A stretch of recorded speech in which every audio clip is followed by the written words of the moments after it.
Welcome to This Week in the PNFL. This is our playoff edition and our inaugural show. I'm your host, Mark Hill, and my sidekick is the editor of the PNFL News, Mitch Grawl. How you doing, Mitch? Oh, fantastic, fantastic. Glad to be here, Mark. Doing great. Okay, so we've just wrapped up the season. We've gone through our 16 games, and we're going into the playoffs. But before we start talking about the playoffs, Mitch, let's go ahead and go through the Week 16 games, and we'll delve into that, and then go into some other chatter and then some little banter. Y'all set for that? Yeah, let's do it. All right. So you want to go ahead and start off with the New York and Los Angeles game? Oh, yes, yes. The game that broke my heart this week, besides my own.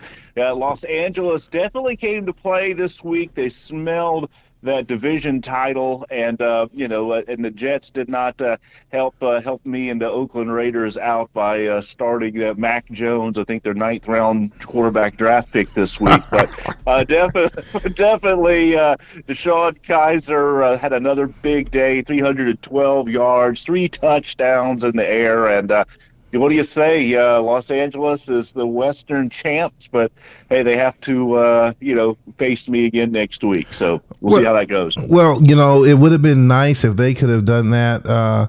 Pulled the same thing last week, the week before with my Seahawks, and could have gifted me something. I might be in the dance as well, but that's okay. We're gonna talk about the Seahawks a little bit later. We're gonna keep on moving from there. So, All right. next game is up is the New England and Chicago. That game, you kind of figured going into it who was going to win this game.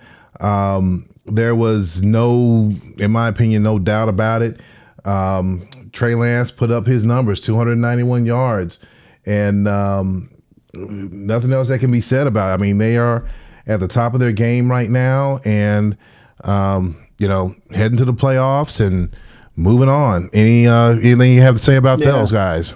Well, I'll tell you what. I tell you, it's interesting that a team can hold the ball for 38 minutes and still lose a game by 12 points. But that's what happened this week in Chicago. So, hey, Chicago's ready to roll, I'm sure, in the tournament. Well, I think that New England, they've been having some up and downs, but I think that it's been a rough season for them.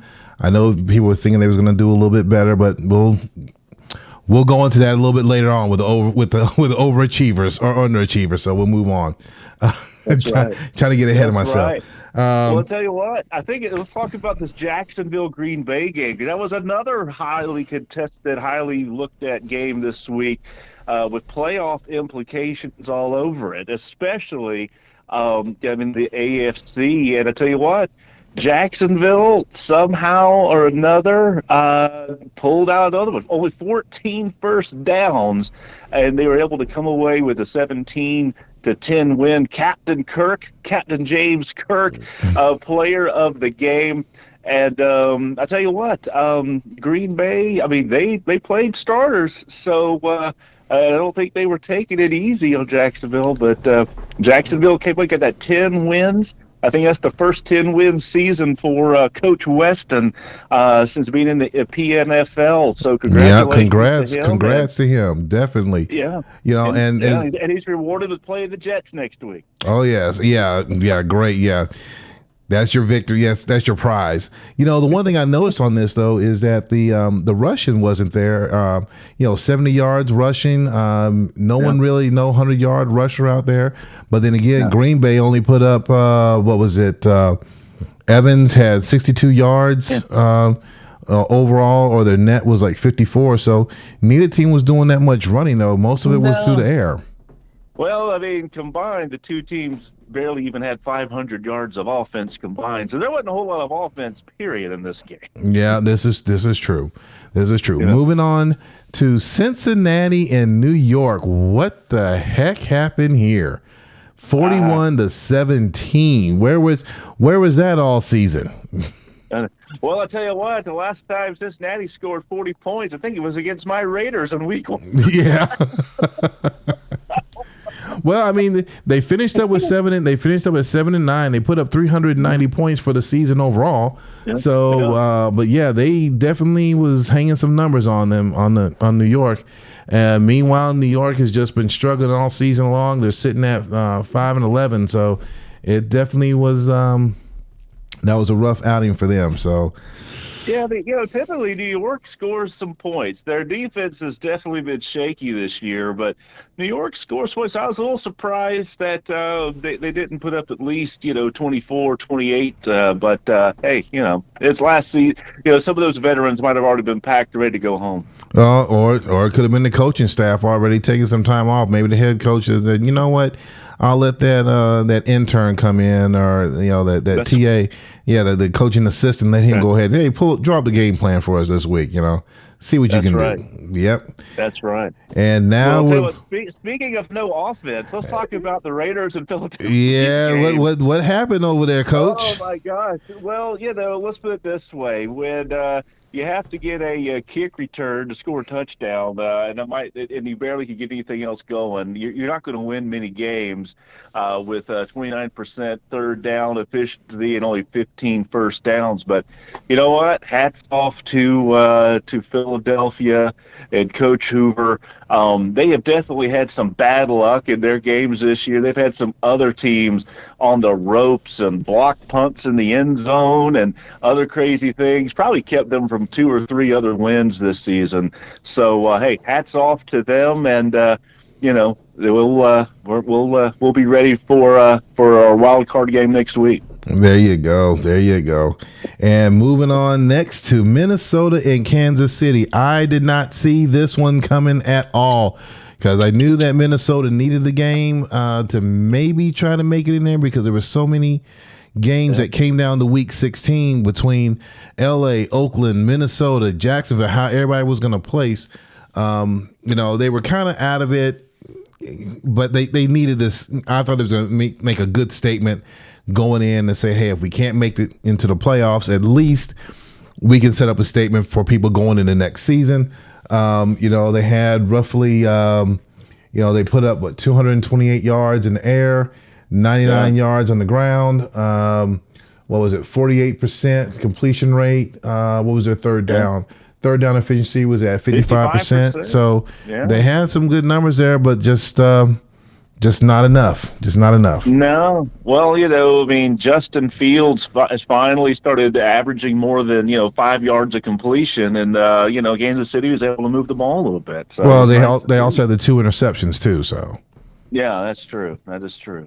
yeah, as I found out last week Oh, against, yeah, yeah. you can't do that. Speaking of interceptions and bad offense, here's that Detroit Seattle game, and you got Gardner Minshew there, Mark, and so 28-10 Detroit officially put Seattle away in for the season. But when you look at it, the defense, overall, I mean, not awful, not bad. Held Minshew to under 200 yards, but gave up a few gashed runs out there, and so that obviously that didn't help, but. I think the offense might need a new offensive coordinator next year in Seattle. Yeah, we're gonna have to take a look at that and get a new OC out there. I mean, the defense was doing their thing this year, but try to get the running game going. But we got to put up more than 151 yards for the game through the air. You have to do that, and receivers got to be able to get open a little bit more, and definitely some better play calling as far as the passing game goes. That's very Yep. key. So got to do Yep. that. Moving Yep. on to Carolina and San Francisco. Now, I don't know what's been going on in Frisco. I figured they would have a Mm. much better number. Those were the two, I guess you call them the cellar dwellers, to see Yeah. how they were going to come out. But Carolina happened to pull it off and close it out with a five win season. So they're up there in that rank fighting for that number one pick, though, between New England, Philly, Yeah. KC, and Carolina. What was Well, your thoughts on I that? tell you what. Well, I tell you, they will not need to draft a quarterback because Dwayne Haskins in spite of the poor record in Carolina, Dwayne Haskins has had a tremendous season. Threw for another 400 yards this weekend, couple touchdowns, and I think this is third or fourth player of the week for the PNFL. So hopefully Carolina will get him some more help, maybe on the defensive side of the ball. I'm Coming thinking on up that in defensive side, yeah, giving up. yeah, Well, they were kind of balanced. I mean, 297 points yeah, for, 316 against. So, but yeah, yeah, definitely got to have that defense. Get some more players out there to try to reduce those points that they've been giving up at the end of the games or during the game. So, yeah. we're moving Yep. on to New Yeah, Orleans New and Orleans and Washington. Washington. Yeah, I tell you, Jerry, Coach Seymour, wanted to finish this season with a winning record. I think that we already knew he was going to be in the playoffs, and he got it. 17-14. New Orleans, with Coach Perez, up and down season. Started off hot, finished a little cold, and but still played tough just about in every game. But this week was one for the Skins, and Jerry goes into the postseason with a winning record. Now, I do believe that Coach Perez, this is his first year in the league. Hmm. So, I mean, I remember my first time coming in. I think I probably pulled together maybe 5 wins. I think at the most. So coming into this league, which is much more different than any league I've been in, and there's some real good coaches here. So to come in with that, it's not great, but at least you're able to put some wins on the board. So I mean, it's better than Yeah, zero. So that's I would right. take first year. I would take those 6 wins and use that to build off of. Yeah, there's some other coaches in the league with fewer wins. So hey, you go Yeah, with it. definitely. So as we've gone through all the games for Week 16, just shuffling on through, we're going to take a look at the final standings. And as I pull in for the final standings, what were some of the what was your take on this as far as how these teams fared out? I mean, everybody pretty much knew Jets were going to be at the top of the leaderboard. Yeah. That went without saying. And I believe Chicago was another team everybody figured was going to be up there. Yeah. Any other teams that stood out to you? Yeah, well, Jacksonville, was happy for Coach Weston, the 10 wins. Like I said, I know they've been in the playoffs before. I think this is the first full season where Coach Weston was able to get double-digit wins. So congratulations to him. You know, Gosh, I mean, Coach Corbett, they're in Los Angeles, 1-15 last year, and came back and got the division this year. So, hey, I wish it was me again, but you hats off to the Chargers for what they did. On the flip side, I tell you what, I little surprised at San Francisco. I really thought they were going to come through there, and after a hot start, just kind of collapsed. They're about midway through the season, so that was one that I thought they would really push Chicago this year, but it just didn't work out that way. Well, I think to take a look at the AFC West, and you mentioned with Los Angeles, and the one thing that I saw that really kind of threw a monkey wrench in a lot of programs or a lot of teams in the West was that tie. And I remember from when I played, it's like can't get over that hump because that tie is sitting out there. It's kind of hard to kind of move into that rank, but I definitely tip my hat off to Los Angeles, putting up some good numbers. I was expecting either Oakland or Minnesota moving up there, but Los Angeles definitely surprised me. Yeah. New England, I was surprised. I thought they were going to finish up a little bit higher than where they were, but we're playing this game, and there's other things that can come into play as far as Yeah. your planning and focusing on it and game planning or strategizing for these other teams. That's the one thing that I know you got to be able to do that. And if you don't focus on that and take that little bit of time to plan it out, you're going to run into some problems there. And and it Yep. shows out there on the field. And first quarter definitely, as I've seen, can really make a statement. So, Yeah. but Well, I tell you one team that we need to, and I should have mentioned this when I was talking about my kind of the overachiever, Detroit. How can we not talk about Detroit, the team that has like definitely, what 117 draft picks going into this draft? I was sure, and I put this, in my PNFL news. I was sure they're going to tank it. I mean, I was thinking, there's no way you're going to trade for that many draft picks and then actually try to win games. And by golly, they didn't win the division. And so hats off there to Coach Bloomer and the Lions. And what do you do, right? You have a division title and you've got 117 draft picks. So hey, hey, nice job. he's definitely stack him in there. I tell you what, here's my call out to the coach. I'm living in Michigan. We need to get you up here and see if you can do it in the real world out here on this side, and at least give us 10 wins. How about that, Coach? We can recruit you and bring you on up here. We'll send the I jet mean, down. usually you say Detroit and 10 wins. That's like 3 seasons or something, isn't Yeah, it? So, yeah, I know. I got to recruit him. I got to get him up here. I have to go down and talk to the Fords to see if we can get him and pull him up here. So, as we're going through, we're talking about these overachievers, underachievers. I'm not, I look at some of these teams that I thought was going to do much, perform a lot better, and they didn't. And some of the ones that jumped up there, I didn't think Jacksonville was going to do it, and they did it. I'm happy for them. I came up just a bit short, like I think we talked. I think we talked pre-show. They thought Seattle was being ran by yeah. by a Yeah, ghost I coach. think until about week 7, I thought it was a CPU team, I think. So, Yeah.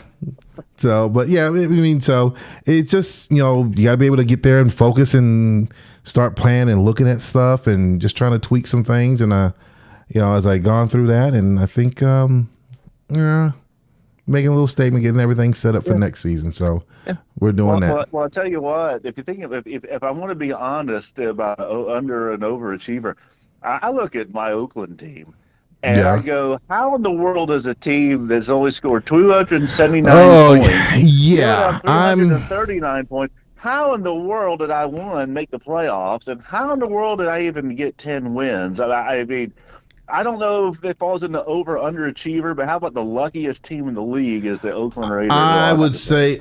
say lucky, especially when you had what was it 45 hung on you the first week of the season. Oh, I think I lost 3 games by like 150 points or something. It's ridiculous. Yeah. Yeah, there was just like you're watching the game by halftime. You're like, yeah, next game. Go ahead and Yeah, move but off. somehow 10 wins. I don't know. I I tell don't you know. what, pulling off those 10 wins, that's good. No complaints about that. I mean, you got them and you're in the dance. That's what it's all about. Just trying to get into the dance. Try to work your way up and get into the dance. So, as we're going to move on, let's go ahead and take a look at some of the team passing, the top teams as the season wraps up. As I'm looking at the team passing stats, obviously Jets number one, over 4,000 yards, and followed by Los Angeles, Chicago, Green Bay, Carolina, Detroit. That was your top Yeah. six right there. Well, and the thing is, you look at those top 3 teams, right? All are three of the highest, if not the highest scoring teams. Mm-hmm. Okay, number one. But number two, look at that average per pass, and I think that's where, as a league, we have to, we'll have a lot of debates around, passing and play design and different rule changes. But when you look up here, especially New York and Chicago, every year are leaders in average per pass and always leaders in touchdowns and rating. And so I think we should maybe look more at what they're doing already versus trying to change rules out there. So they keep getting it done every year. Well, do you think it's as you look at it and you make your plays, is it that the people that they're playing against, they're trying to do a run defense. When they're trying to do a pass defense, you're looking at the tendencies. If you know that if this team is throwing a pass and you're throwing a run defense up against them, you're going to get burned every time. If you don't have the defense set up to call either man-to-man or zone, or have the right players out there matching up against their top players, that's how that ends up happening. That's how these numbers show up.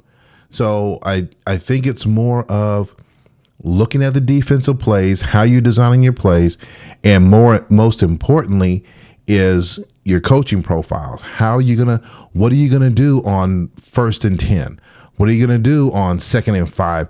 Are you gonna go for to stop the long pass? Are you gonna try to stop the medium range pass or the short pass? Are you gonna stop the razzle dazzle passes? What are you putting up there? And you have to really focus in on that. Well, I'll tell you the other thing, our 18 teams, if you look at those rankings, you look at the bottom 9 teams, there's one team in that bottom 9 in the playoff. Yeah. So, yeah. Granted, there's one team in that bottom sitting there 9, at number 16. Yeah, and I'm just going to say, I love running the football, and obviously it shows based on these stats, but obviously if you really want to put up points, you got to be able to pass the ball. And so, and pass it, if not just efficiently, but you got to get it down the field. So, well, so you can't just do the little dink and dunks, your little 3, even 5 yard out passes, or your slants out there. You got to be able to kind of stretch the field a little bit. So, yeah, I mean, just look at New York, Los Angeles, Chicago. I mean, all of them are over 7 yards per pass. Yep. 7.3, 7.1, 7.6. Enough said. Let's go ahead and take a look at the rushing. How these teams do in the rushing field.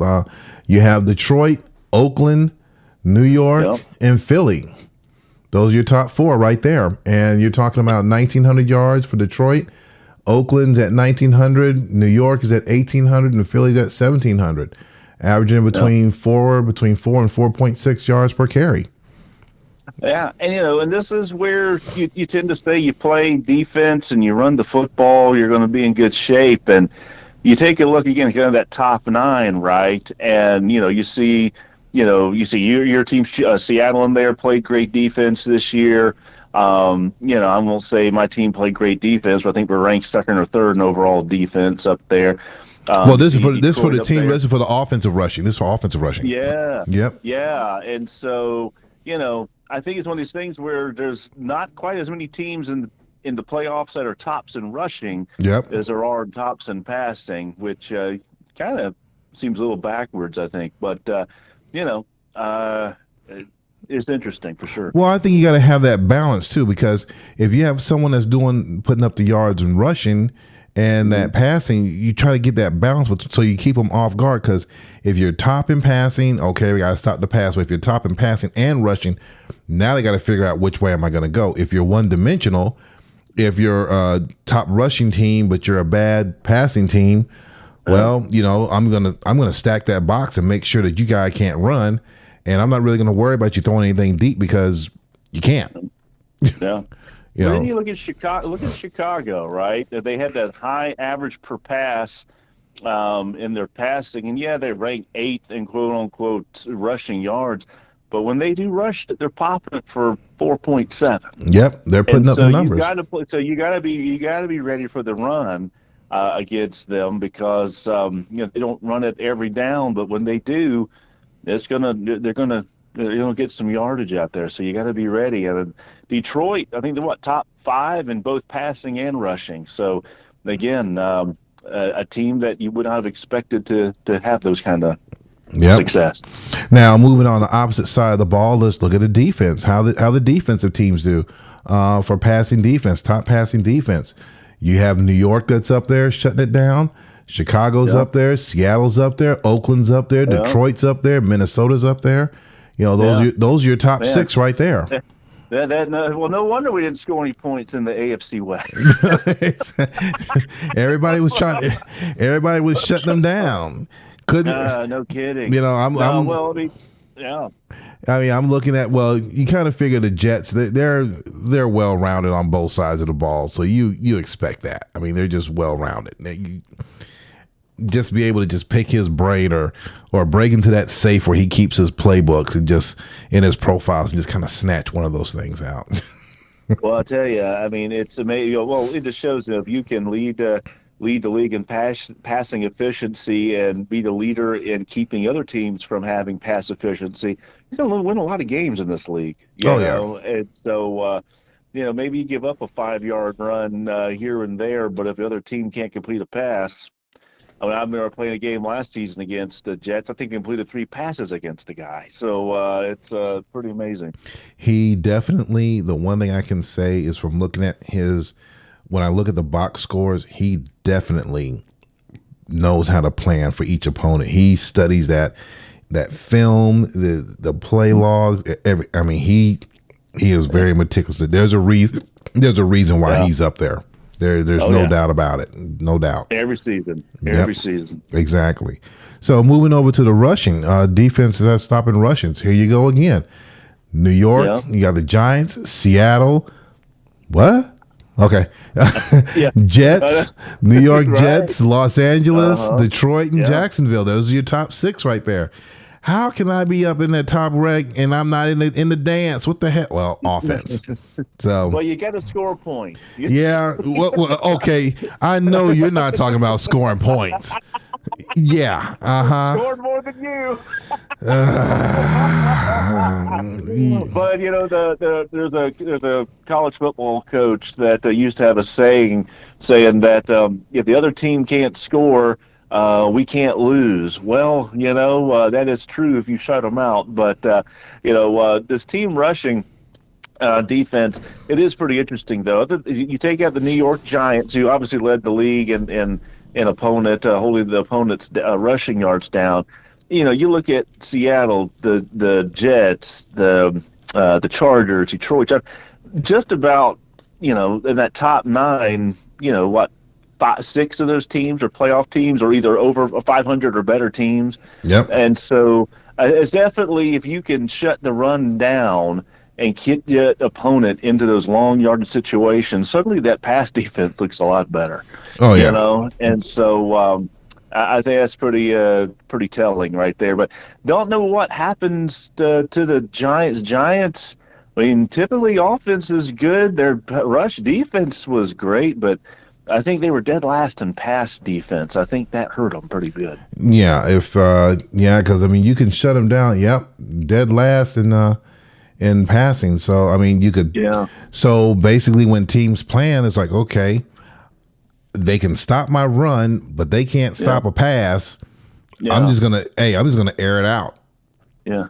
Yeah. I think and the Giants play a 4-4 defense the entire game. They don't have any defensive backs. I think that's what it is.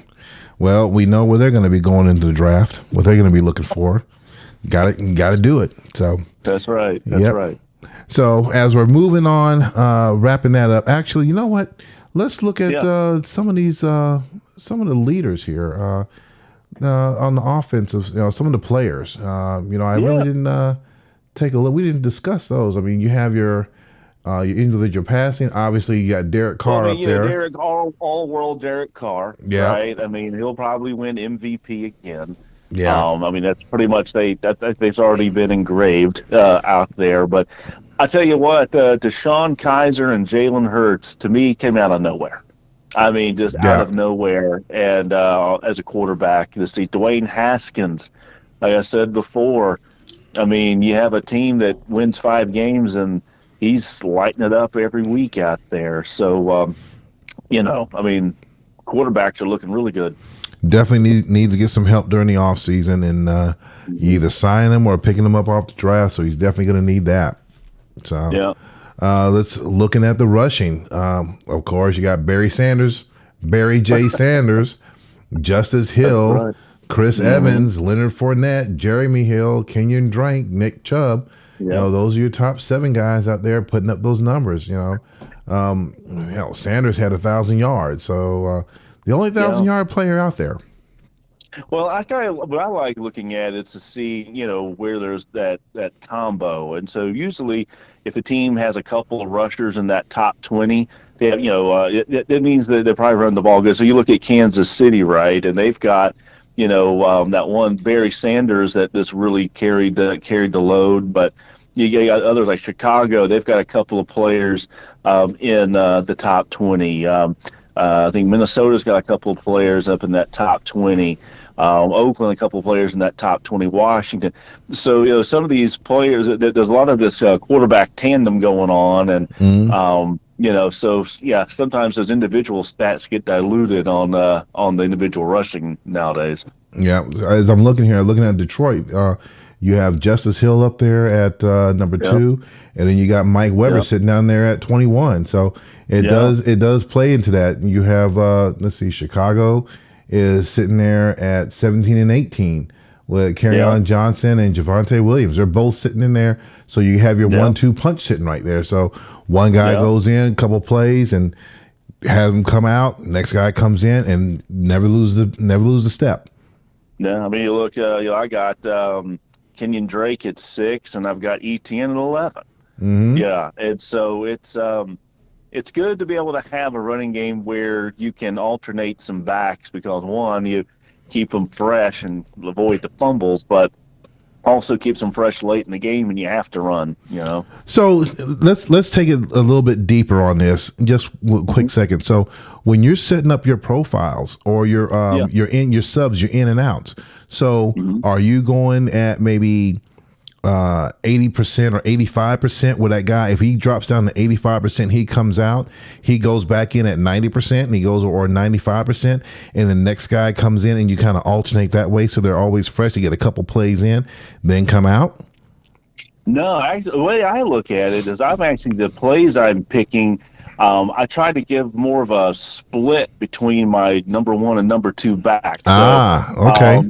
yeah, so with Drake and ETN, I'll try to. I have 10 plays. I might have five that Drake is the primary runner, and four where ETN's the primary runner. Then I might have a QB or my or my RB3 or my wide receiver, depending on the situation. So that's how I try to split them up. Okay, so you use them splitting them up by making the play calls for HB1, Hmm. HB2.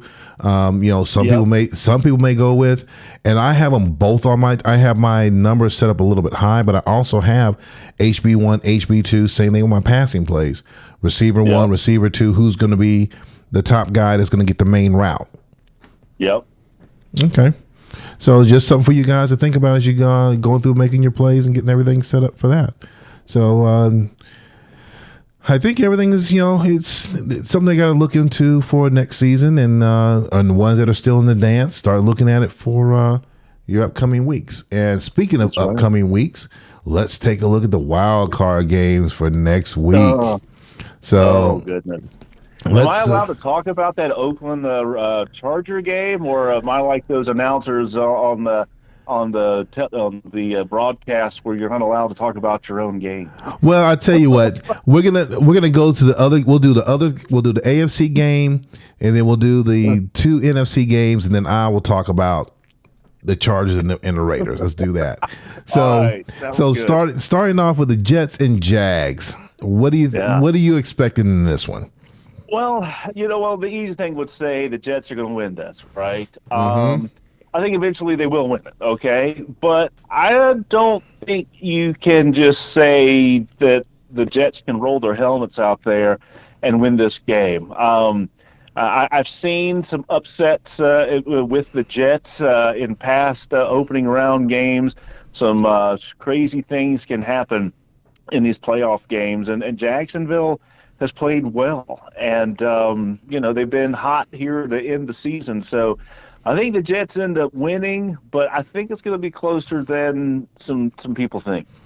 I think it's going to be a close game as well. I know that everyone that plays the Jets knows that they have to bring their A game. If you don't, you're going to get steamrolled. And I think what Jacksonville is going to do, they're going to look at everything that the Jets have done, and probably look at the teams they played against and try to figure out a way to unravel that. So I agree with you that it's going to be a tight game. I think the Jets will win it, but it's going to be a very close game. Yep. And Yep. I mean, that one, I don't want to say upset alert, but it could be. Yeah, I mean, I think I think end of the day it ends up. I have a feeling that the Jets will be favored by 13 and a half. I think the game will be less than a double digit spread. I think it'll be less than double digits. I agree with you on that. I agree with you on that. Yeah. Let's move over to Chicago and Green Bay. What do you think is going to happen there? I tell you, at the Green Bay, I have seen them play this season and look like world beaters. And I know Coach DeMuro has a lot of playoff experience. Has been in some Super Bowls, um, and he knows when he's on, he can get his team prepared. You know that. Chicago's going to be ready. But I've also seen Chicago, quite honestly, get upset in these early round playoff games since coming back to the PNFL. This one's, I mean, so I mean, this is going to be tough. I'm going to go with Chicago, but I would say it's going to be a 4 points or less that they win that game. I'm going to take the Packers, and I think it's going to be by 3. I think it's going to be by 3 points. I believe it is going to be a tight game. Both teams play real well. The record may not show it, and that sitting at the number 4 seed, when I look at this, doesn't mean a thing. I think that they have the potential to pull off that upset. Most definitely. Yeah. Yep. So moving on to Detroit and Washington, I think Detroit's going to win this game. I played in Week 16. I thought I planned for him. I was wrong. You got Minshew'd. I got Minshew'd. I had to deal with that. I got taken out by the porn stash. Yes. That's oh right. my God. So I think this one will go down. I say Lions by 6. Well, I'm going to go the opposite direction, and I think that I'm confident that the Skins are going to win this game, and I'm going to point to some history. Back in 2034, my Atlanta Falcons had beaten Jerry's Redskins twice en route to a 12-4 record, and in the NFC Championship game, I had to play an 8-8 Jerry's Redskins squad, and those son of a guns beat me, I think, 17-3. Ooh. And so you don't beat Jerry 3 times in a season. Jerry will be ready, and the Redskins are going to roll this game by at least 10. I understand the logic because they always say it's hard to beat the same team 3 times, but I think Detroit's going to do something a little bit different and kind of mix it up because they're going to pick. They know where their weaknesses are against them because they've already played against them so many times. They're going to be like, okay, what I did this time is not going to work again, so they're going to change it up a little bit. I think they're going to make some more changes on their defensive side, and they're going to stop them. Probably get a couple picks off of them as well. So I think that's it'll be entertaining if nothing else. It'll be entertaining, but I think they'll pull off the 3-win. The three wins against them this season. We'll see. Yep. We'll see. You don't beat Jerry 3 times in a row. Yep. Yeah, I know, but I think it's going to happen this time. Right. Now, moving over to the Chargers and the Raiders. Let's see. These are two teams that I have faced this season. We split both games. I think the first time against the Raiders was a defensive effort. Was it 6-9 or something like that? It was ridiculous. Yeah. Second time was more points. With the Chargers, we ended up splitting on that as well. I think that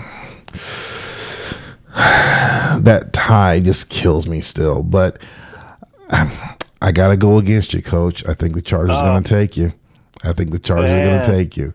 Well, They've been playing. I don't blame you for saying that, but keep going, keep talking. I believe that from looking at how they played this season, and if I can jump back and look at just pulling up I guess the stats on it.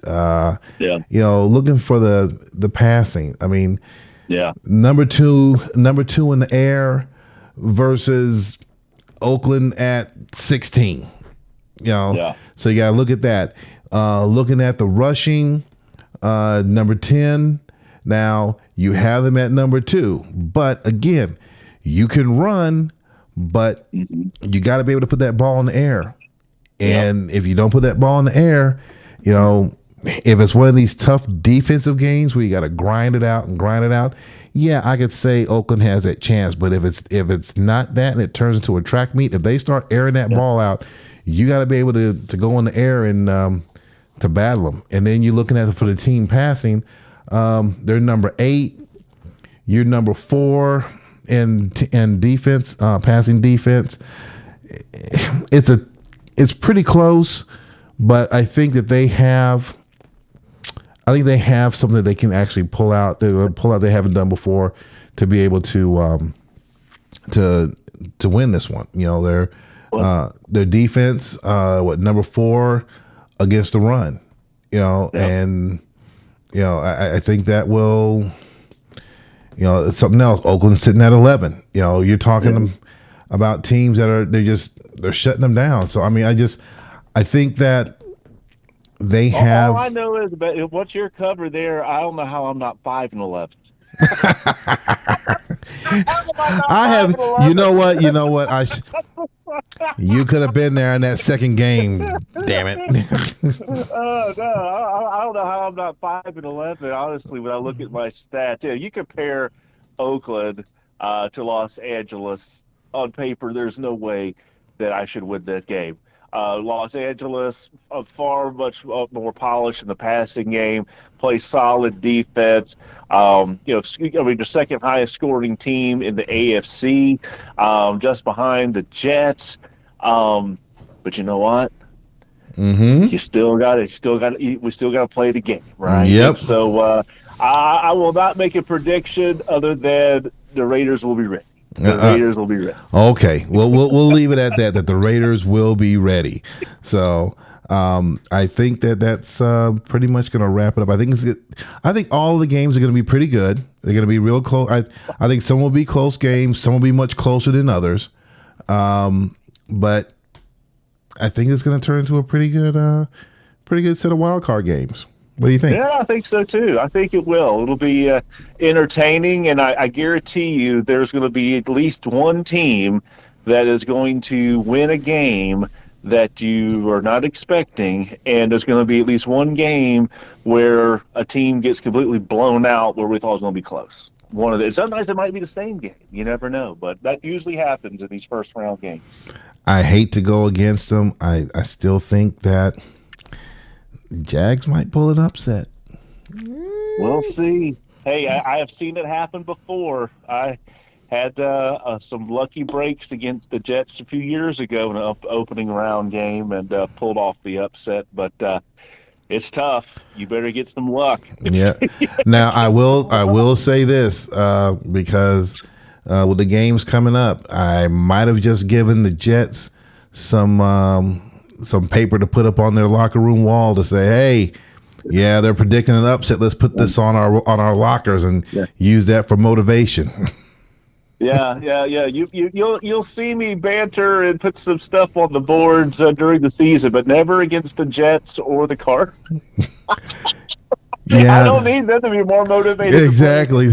Those are the Goliaths out there, and I still say I think we need to do a special mission to just break into the Jets, their playbook vault, and just kind of just sneak one of those things out. So, and for the Jets out there, if you're missing a playbook, I didn't do it. So as we go to wrap this thing up, just want to let you guys know, hopefully you guys are enjoying the show, and we are going to come back with another one next week, and hopefully hopefully you Talk guys are about in. some of these playoff Yeah, games. talk about some of these playoff games, and hopefully you guys will enjoy this week's games coming up. So, as we go to close the show out, this is Mark Hill and Coach Mitch Raw. So, wishing you guys the best of luck this week. Anything else, Coach? No, let's get after it. Let's get after it.